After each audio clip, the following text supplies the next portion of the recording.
Jacob hears that Esau is approaching him with 400 men.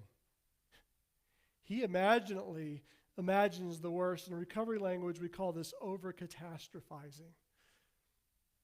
He divides his family quickly and his possessions. He sends gifts ahead, hoping to soften Esau's anger. Finally, he sends his wives, his children, and his servants, and everything he owns across the river. Then Scripture says Jacob was left alone. Shame does that to us.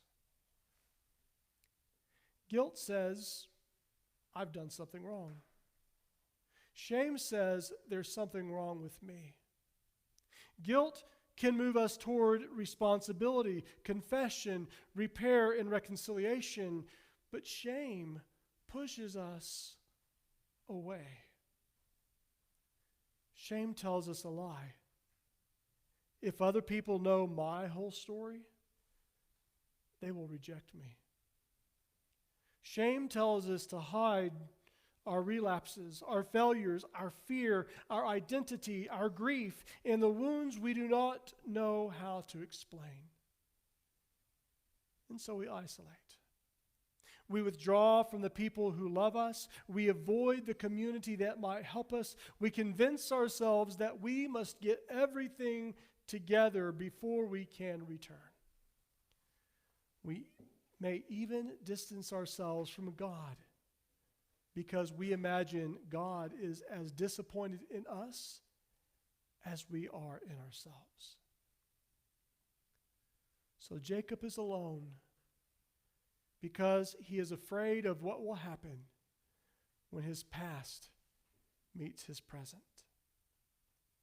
Then in the darkness, the Scripture tells us that a stranger wrestles with him. Perhaps Jacob initially believed that Esau has found him. Perhaps this stranger embodies everything Jacob fears in the approaching morning. Perhaps Jacob is wrestling with his brother, his past, his guilt, his shame, his fear, and God all at once. Our scripture lesson doesn't explain everything. It simply tells us that Jacob wrestled until daybreak. You see, there are nights when faith does not feel like peace. There are nights when faith feels like we're wrestling. There are nights when prayer is not quiet certainty, but the desperate refusal to let go. When we are struggling, we need to hear this word: God has not abandoned us. God knows our hearts. God meets Jacob in the very place where shame left Jacob alone and isolated.